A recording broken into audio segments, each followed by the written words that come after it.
दोस्तों, मुंबई थाने मीरा रोड स्थित गीता आकाशदीप सोसाइटी में रहने वाले एक व्यक्ति अपने फ्लैट से भागते हुए नीचे आया और नीचे आते ही सोसाइटी के ऑफिस में गया और सोसाइटी मेंबर से बोला कि मैं फ्लैट नंबर 704 में रहता हूँ। ठीक मेरे बाजू में फ्लैट नंबर 707 से बहुत बदबू आ रही है। पहले हमें लगा कि कहीं चूहा मर गया है जिसकी बदबू आ रही है, पर बदबू दिन प्रतिदिन बढ़ते गया और फ्लैट नंबर 707 के दरवाजे के पास गया तो बहुत ज़ोर से बदबू आ रही थी। मुझे लग रहा था कि फ्लैट नंबर 707 में कुछ तो गलत हुआ है। आप पुलिस को बुलाओ। सोसाइटी मेंबर को थोड़ा अजीब सा लगता है। वो लोग सब फ्लैट नंबर 707 के पास पहुंचते हैं। वहाँ बदबू बहुत आ रही थी। फिर सोसाइटी वाले पुलिस को कॉल करते हैं। पुलिस उस सोसाइटी में आती है और फ्लैट नंबर 707 की घंटी बजाती है, पर कोई जवाब नहीं मिलता है। फिर पुलिस फ्लैट का ताला तोड़ने का फैसला करती है। जैसे फ्लैट का ताला तोड़ा जाता है और दरवाज़ा खोला जाता है, पुलिस और सोसाइटी वाले सामने का नज़ारा देखकर हैरान हो जाते हैं। उन्हें अपने आंखों पर भरोसा नहीं होता। दोस्तों, पूरी कहानी सुनाने से पहले आपसे हाथ जोड़कर आग्रह है कि अगर आप धर्म द स्टोरी टेलर परिवार से पहली बार जुड़ रहे हैं तो प्लीज़ चैनल को सब्सक्राइब कर दें। इस स्टोरी के माध्यम से धर्म द स्टोरी टेलर परिवार आपका चैनल पर हार्दिक अभिनंदन करता है। नमस्कार, आदाब, सत श्री अकाल। स्वागत है आपका अपना चैनल धर्म द स्टोरी टेलर। उम्मीद है आप सभी अच्छे होंगे, आपकी फैमिली अच्छी होगी, आप अपना और अपनों का ख्याल रखें। दोस्तों, आज की सच्ची घटना मुंबई मीरा रोड की है। दोस्तों, मीरा रोड के आकाशदीप सोसाइटी फ्लैट नंबर 707 मनोज और उनकी वाइफ सरस्वती 2 लोग रहते हैं। आकाशदीप सोसाइटी में हर एक फ्लोर पे 4 फ्लैट हैं। यह पूरी कहानी 7वें फ्लोर की घटना है, जहां मनोज और सरस्वती फ्लैट नंबर 707 में रहते हैं। दोस्तों, यह करीब 3 साल से यहाँ फ्लैट में रहते हैं, पर सोसाइटी वाले या उनके फ्लोर पर रहने वाले जो भी फैमिली है वह मनोज और सरस्वती के बारे में बहुत कम जानती है, क्योंकि मनोज और सरस्वती कभी किसी के घर नहीं जाते और सोसाइटी के फंक्शन में भी नहीं मिलते, ना ही अपने आस पड़ोस वाले से बात करते, जिसके कारण उनके फ्लोर वाले ही उनको अच्छे से नहीं जानते। सबको यह पता है कि पति पत्नी फ्लैट नंबर 707 में रहते हैं। बाकी जो 3 फ्लैट हैं उसमें अच्छी जान पहचान है। वह एक दूसरे के घर आते जाते हैं, जिससे कि उन लोगों में अच्छी जान पहचान है। मनोज घर से निकलते ही कोई दिख गया तो सामने वाले ने मुस्कुराया तो मनोज मुस्कुरा देता था। दोस्तों, यह मुंबई नगरी है। यहाँ बगल में कौन रहता है जल्दी किसी को पता नहीं चलता। समय बीतता गया। अचानक एक दिन कुछ बदबू आने लगी। फ्लैट नंबर 704 में श्रीवास्तव परिवार रहता था। उन्हें जब बदबू आई तो उन्हें लगा कि घर में कोई चूहा मर गया है। उन्होंने घर में चूहे को ढूंढा, पर कहीं कुछ नहीं मिला। श्रीवास्तव जी का बेटा जो 25 साल का था, वह बाकी सब फ्लैटों में भी पूछता है कि बदबू आ रही है। सबने अपने अपने घर में देखा, पर कहीं कुछ नहीं दिखा। सब हैरान कि बदबू कहाँ से आ रही है। जब किसी को कुछ नहीं मिलता है, सब परेशान हो गए। 2 दिन समय निकल गया, पर बदबू दिन प्रतिदिन बढ़ता गया। तभी श्रीवास्तव जी का बेटा फ्लैट नंबर 707 के दरवाजे की घंटी बजाता है, पर कोई आवाज़ नहीं आती, कोई गेट नहीं खोलता। जब वह दरवाजे पर नाक लगाकर सूंघता है तो बदबू आने लगती है। उसे यकीन हो गया कि बदबू फ्लैट नंबर 707 से आ रही है। उसे कुछ अजीब सा लगा, चूंकि वह क्राइम सीरियल न्यूज़ में देखता था कि मर्डर करके लोग भाग गए हैं। उसे यह अंदेशा हो गया कि कुछ तो गड़बड़ है।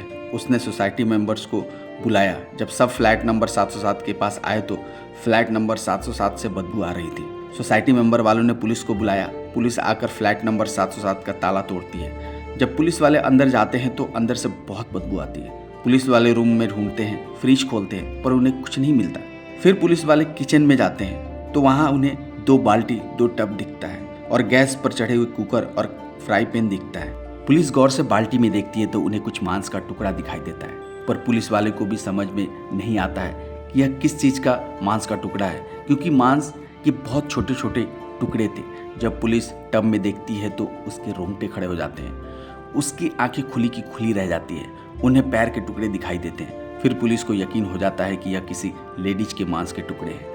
जब पुलिस फ्लैट नंबर 707 में थी तभी मनोज काम खत्म करके सोसाइटी के अंदर आ रहा होता है। तभी उसकी नज़र पुलिस गाड़ी पर पड़ती है। वह सब समझ जाता है। वह वहाँ से भागने लगता है। तभी वॉचमैन के चिल्लाने पर कुछ पुलिस वाले जो नीचे थे उन्होंने मनोज को पकड़ लिया। वॉचमैन ने बोला कि साहब, फ्लैट नंबर 707 में यही रहता है। पुलिस मनोज को ऊपर लेकर जाती है। फ्लैट के अंदर जाने के बाद पुलिस सभी सोसाइटी वाले को बाहर जाने को बोलती है और दरवाज़ा बंद करके फिर मनोज से पूछताछ चालू करती है। चूंकि अब सब भेद खुल जाता है तो मनोज सब सच्चाई बताने लगता है।